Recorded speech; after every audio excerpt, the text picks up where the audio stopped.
사랑하는 성도 여러분, 오늘 우리는 영광이라는 그 단어 앞에 서 있습니다. 여러분은 영광이란 말을 들을 때 어떤 장면이 떠오르십니까? 많은 사람은 찬란한 빛, 그리고 세상적인 성공, 그리고 어떤 사람들은 사람들의 인정과 박수 갈채, 그런 것들을 떠올릴 것입니다. 모든 수고가 끝난 후에 주어지는 승리의 순간을 생각하시는 분도 있을 것입니다. 이것이 세상은 말하는 영광이죠. 동시에 우리 마음속에 자연스럽게 끌리는 것이 바로 이 영광이라는 거예요. 영광의 모습이라는 것입니다. 그런데 2000년 전 예수님을 따랐던 제자들의 생각도 다르지 않았다는 거예요. 그들은 예수님 곁에서 수많은 기적을 보았습니다. 오병이어로 수천 명을 먹이시는 걸 봤어요. 그뿐만 아니라 바다를 잠재우시는 걸 제자들은 확인을 했습니다. 그리고 죽은 자를 살리시는 권능을 그들은 보았다는 거예요. 제자들에게 예수님은 자신들의 초라한 그러한 인생을 단번에 역전시켜줄 영광의 메시아였던 것입니다. 로마의 압제를 끊어내고 또 다윗의 왕국을 재건하는 그러한 메시아로, 강력한 통치자로 기대하는 왕의 모습이었다는 거예요. 제자들은 그러한 것들을 기도하고 있었다는 거예요. 그게 바로 그들에게 있어서 영광의 자리라고 생각하고 있었던 것입니다.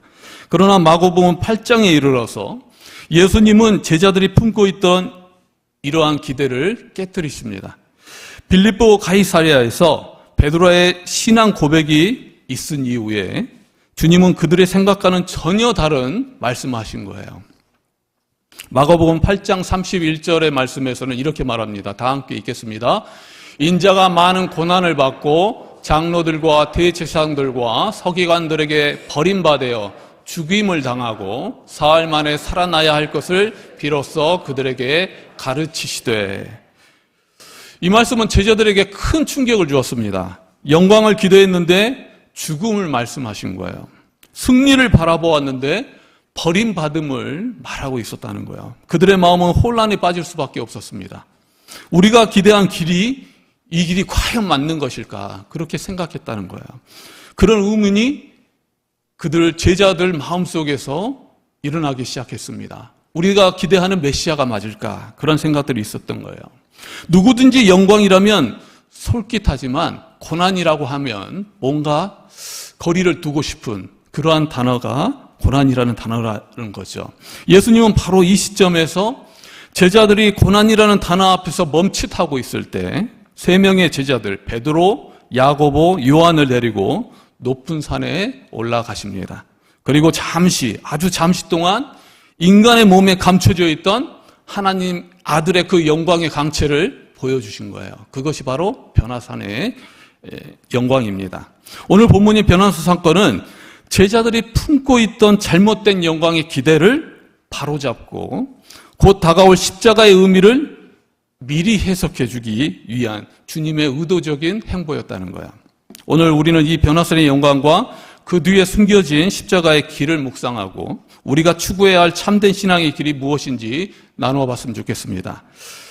먼저 첫 번째입니다. 좀 길긴 한데요. 한번 같이 읽어보겠습니다. 변화산의 영광은 십자가를 가리는 빛이 아니라 십자가를 밝히는 빛이다. 본문 2절과 3절을 보면 예수님께서 제자들 앞에서 전혀 다른 모습으로 나타나십니다. 그 옷에서 강한 빛이 나기 시작한 거예요. 성경은 사람의 손으로는 도저히 그렇게 만들 수 없을 만큼 희다고 그렇게 말합니다.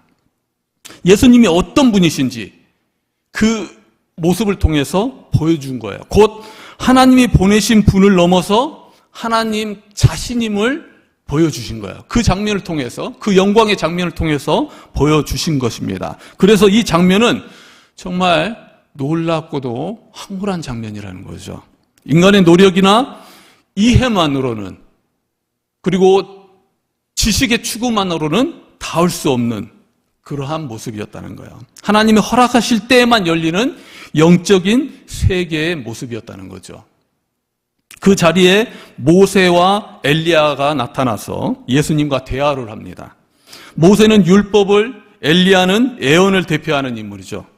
이는 구약 전체가 말하는 하나님의 약속이 바로 이 산 위에서 예수 그리스도를 통해서 예수 그리스도 안에서 이루어지고 있음을 분명히 말해주는 그러한 모습이었다는 거예요. 그런데 이 장면은 예수님의 길이 어디를 향하고 있는지를 또한 보여주고 있다는 것입니다.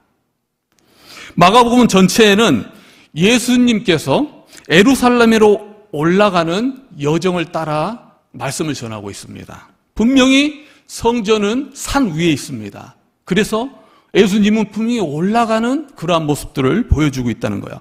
겉으로 보면 점점 높아지는 길처럼 보이지만, 그런데 실제로는 예수님께서는 자신을 낮추는 길로 나아가고 있었다는 거예요.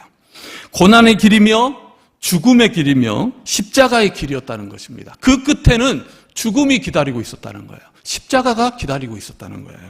예수님은 세상이 흔히 말하는, 사람들이 의식하는 영광을 해약해서 정말 도약하는 길이 아니라 자신을 낮추어서 끝까지 내려가시는 길을 걷고 계셨다는 것입니다. 그런데 여기서 생각의 차이가 있을 수밖에 없습니다. 바로 그 길 한가운데에서 예수님은 잠시 영광의 창을 여셔서 제자들에게 당신이 누구신지를 보여주셨다는 거예요. 그게 바로 변화산의 영광이라는 것입니다. 그렇다면 왜 이 시점에서 영광을 보여주셨을까? 그것은 십자가를 잊게 하기 위함이 아니었습니다. 분명히 고난으로 십자가의 길로 가는 길에서 그들에게 그 십자가를 잊게 하기 위한 것도 아니고, 잠시 수술을 위해서 마취제를 맞듯이 또 황홀감에 빠져서 그 길로 나가게 하기 위함이 아니었다는 거예요. 그것은 바로 제자들에게 깨달음을 주기 위한 길이었다는 것입니다. 오히려 다가올 십자가가 결코 실패의 길이 아님을 그들에게 보여주고 있었다는 거예요. 제자들은 예수님께서 십자가에서 죽으시면 모든 것이 끝난다고 생각했을 것입니다. 메시아의 죽음은 곧 좌절이고 패배고 하나님의 계획의 중단이라고 그들은 생각했다는 거예요. 그렇지만 하나님은 영광의 강체를 통해서, 변화산의 사건을 통해서 그 길이 실패의 길이 아님을 보여주셨다는 거예요. 하나님의 아들이 어떻게 저주받은 나무에 달릴 수 있느냐며 제자들은 깊은 절망에 빠졌을 것입니다. 그래서 예수님은 십자가 전의 영광을 보여주신 거예요. 십자가의 영광을 무너뜨리는 사건이 아니라 영광을 완성하는 그러한 길을 통해서 제자들에게 확신을 심어주기 위해서였다는 거예요. 변화사의 영광은 우리들에게 말해줍니다. 봐라, 십자가에 달릴 이분은 능력이 없어서 죽으시는 것이 아니다. 그분은 온 세상을 밝히는 빛의 근원이시다. 그리고 모세와 엘리야가 고대하던 바로 그 영광의 왕이시다. 그것을 보여주는 거예요. 어떤 주석은 이 대목에서 이렇게 설명합니다. 우리 다 같이 읽어보겠습니다. 예수님은 영광을 포기하신 왕이 아니라 영광으로 십자가를 선택하신 왕이십니다. 우리는 보통 영광과 고난을 서로 다른 길로 생각합니다. 그러나 예수님께 영광과 십자가는 나는 두 길이 아니었다는 거예요. 그 길이 바로 구원의 길이고 고난이 있고 죽음이 있는 길이지만 그 십자가의 길이야말로 영광의 길이었다는 거예요. 그것은 하나의 사건이었다는 거죠. 그리고 변호사 사건은 한 걸음 더 나아갑니다. 예수님께 십자가는 영광에 이르는 과정일 수도 있지만 이미 그 자체가 영광이었다는 거예요. 하나님의 뜻에 끝까지 순종하여서 우리를 살리신 그 낮아지심, 그 사랑이 곧 영광의 모습이었다는 거죠. 그래서 예수님의 영광은 십자가 이후에 시작된 것이 아니라 십자가를 통해서 십자가를 지시는 그 순간에 나타나게 되었다는 거예요. 그 순간에 드러나게 되었다는 거예요. 성도 여러분, 변화사는 제자들만의 특별한 경험이 아닙니다. 우리는 신앙의 여정에도 하나님의 임재가 분명히 느껴지는 순간들을 겪고 있다는 거죠. 예배 가운데, 말씀 앞에서, 기도의 자리에서 주님이 가까이 계심을 깊이 느낄 때가 있습니다. 그리고 우리의 소망은 분명히 하늘을 향하고 있다는 거예요. 우리는 천국과 부활과 영생을 바라보면서 살아갑니다. 그 영광 가운데 영광을 소망하면서 나간다는 거죠. 그러나 하나님께서 그런 은혜를 허락하신 것은 그 자리에 머물게만 하시기 위함이 아니라는 거죠. 그건 각자의 삶 가운데에서 십자가를 감당하는 능력으로 그것을 우리들에게 허락하신 거라는 거예요. 이것은 우리가 지나가는 고난은 결코 헛된 시간이 아니라는 것을 알려주고 있다는 것입니다. 그 길은 십자가에서 사랑으로 보여주신 하나님의 뜻 안에서 정말 의미를 가지는 특별한 길이라는 거예요. 그 길이야말로 영광의 길이라는 거예요. 그리고 오늘 두 번째입니다. 두 번째, 다 같이 한번 읽겠습니다.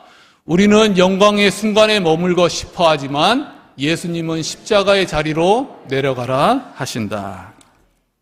영광스러운 광경에 압도된 베드로는 즉각적으로 반응합니다. 이 땅에서는 볼 수 없는 광경이었습니다.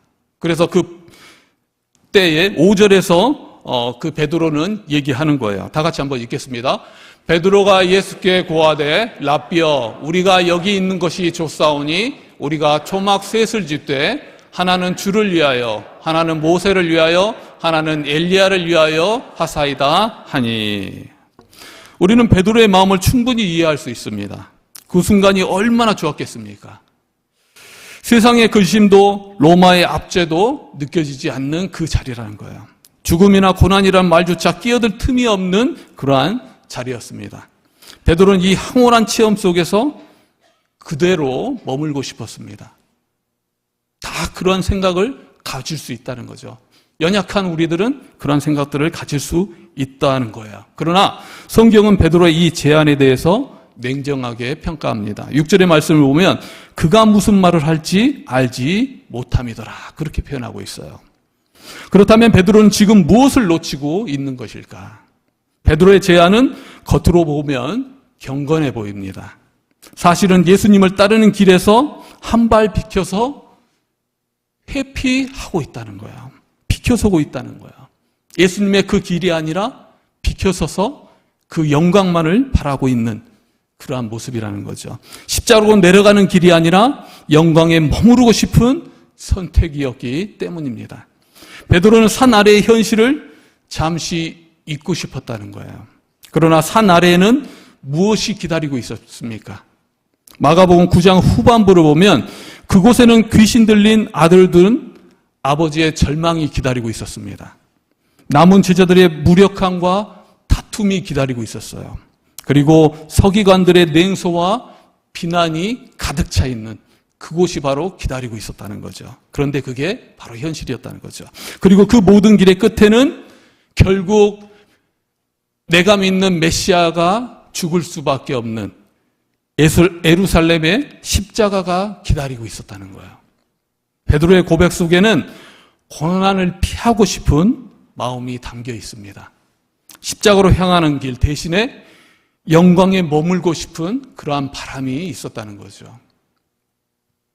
제자들은 왕의 영광을 기대했지만 왕의 십자가까지는 바라보지 못하고 있었다는 거예요. 그렇다고 그들의 믿음이 실패했다 말할 수는 없습니다. 십자가를 앞둔 인간의 솔직한 모습이라는 거죠. 고난은 누구나 싫은 거예요. 그래서 그 고난을 회피하고 싶다는 거예요. 누구나 그렇습니다. 영광은 붙들고 싶지만 그 영광을 가지고 감당해야 할 현실은 두렵고 힘든 거예요. 누구나 그렇습니다. 그리스도인에게 있어서도 똑같은 반응이라는 거예요. 우리는 종종 산 위의 영성을 갈망합니다.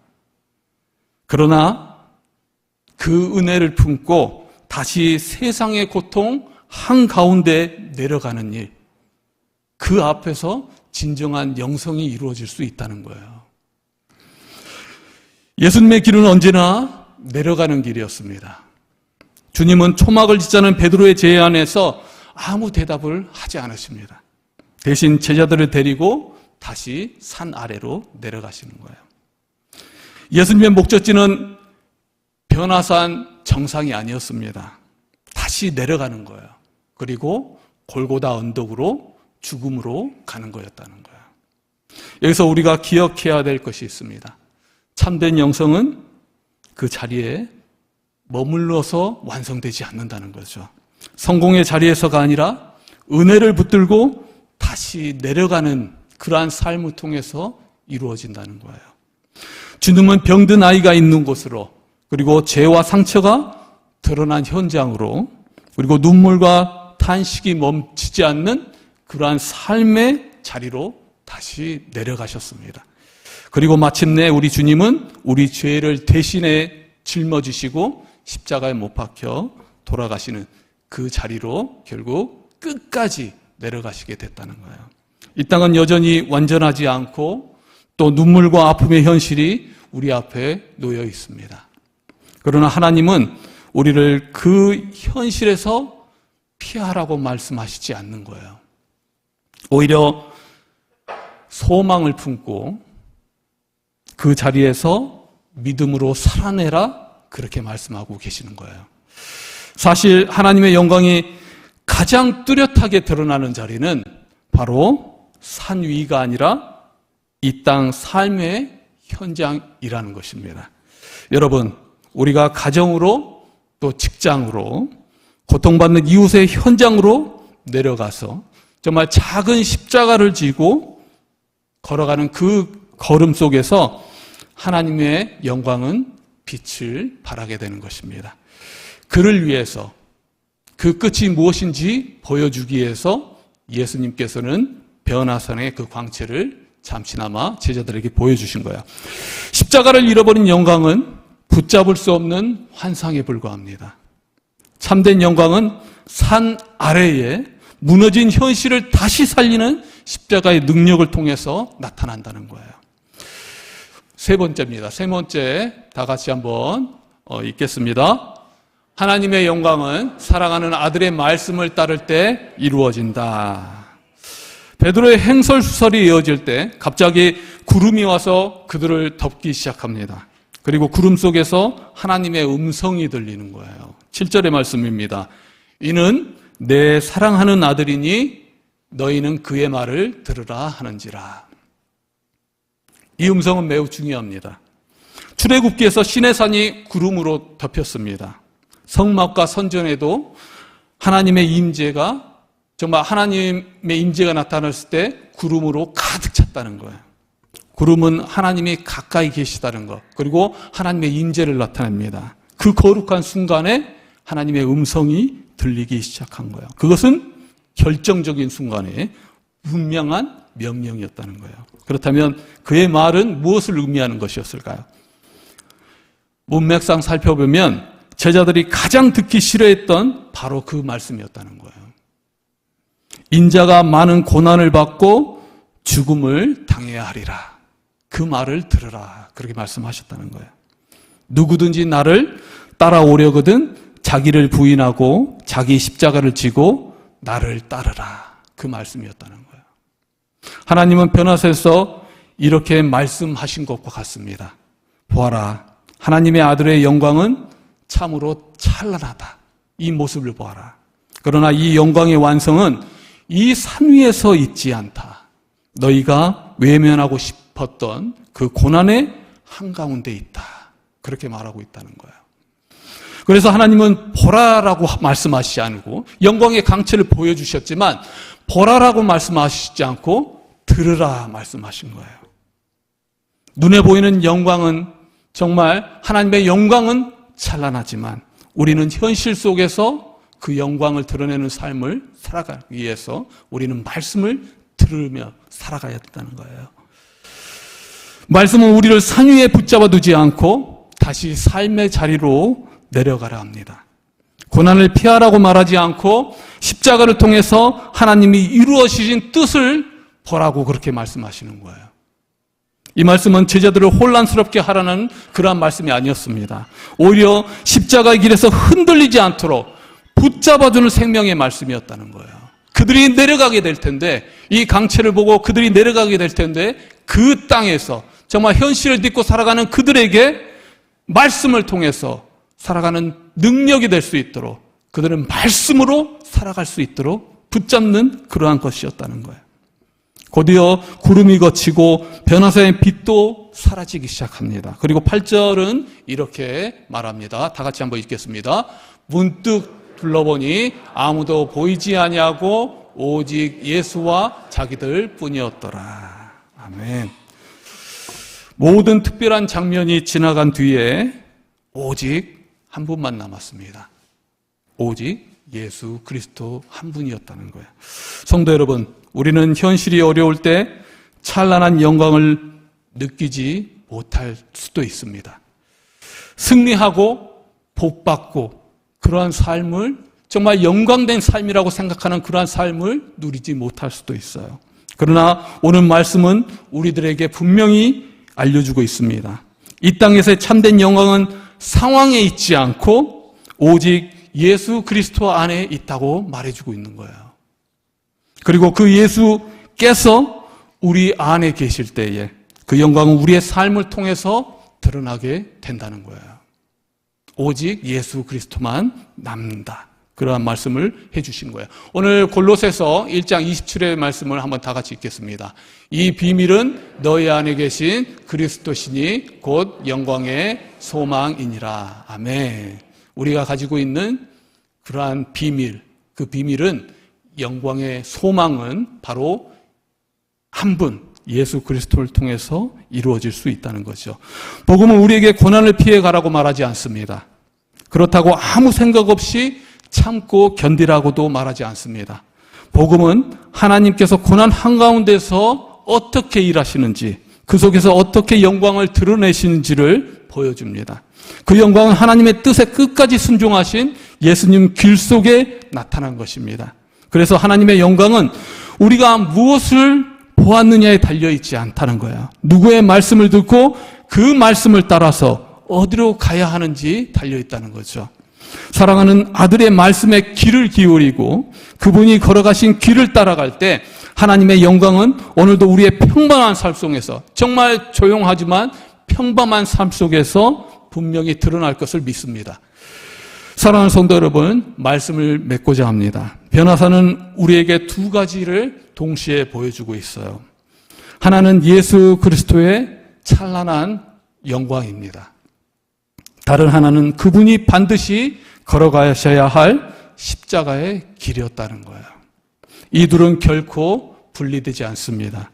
영광은 십자가를 피해서 따로 주어지지 않고 십자가는 영광을 잃어버린 실패의 길도 아니라는 거예요. 우리 역시 영광을 소망하면서 살아갑니다. 그러나 이 땅에서 우리가 기대하는 영광은 박수를 받는 자리, 높아지는 자리, 인정받는 자리로는 나타나지 않을 수 있어요. 오히려 변화선의 영광은 십자가를 향해 내려가는 길 한가운데 있었습니다. 우리가 소망하는 영광은 분명 하늘을 향해 있습니다. 우리는 천국과 부활을 바라보면서 살아가고 있어요. 그러나 그 영광의 길은 높이 올라가는 데 있지 않습니다. 말씀에 순종하고 사랑으로 자신을 낮출 때 이루어진다는 거죠. 그 길은 우리가 가정으로, 또 직장으로, 상처 입은 이웃의 삶의 자리로 내려갈 때 이루어진다는 것입니다. 그 길에서 때로는 손해를 감수해야 될 수도 있어요. 내 몫에 십자가를 져야 할 때도 있습니다. 그러나 바로 그 자리가 주님의 함께 하시는 자리라는 거예요. 그리고 그 자리야말로 하나님의 영광이 확실히 드러나는 분명한 자리라는 것입니다. 그리고 마지막에 그리스도인으로서 우리 인생의 끝까지 남아야 될 고백은 바로 하나라는 거죠. 아까 말씀에서 봤는데 다 같이 한번 이 부분도 읽겠습니다. 자, 읽겠습니다. 아무도 보이지 아니하고 오직 예수만 보이더라. 아멘. 이 고백이 여러분의 삶에 정말 이루어지시기를 축복합니다. 오늘도 그 주님의 손을 붙들고 주님과 함께 내려가는 길 위에서 좀 하나님의 참된 영광을 누리시기를 주님의 이름으로 축원합니다.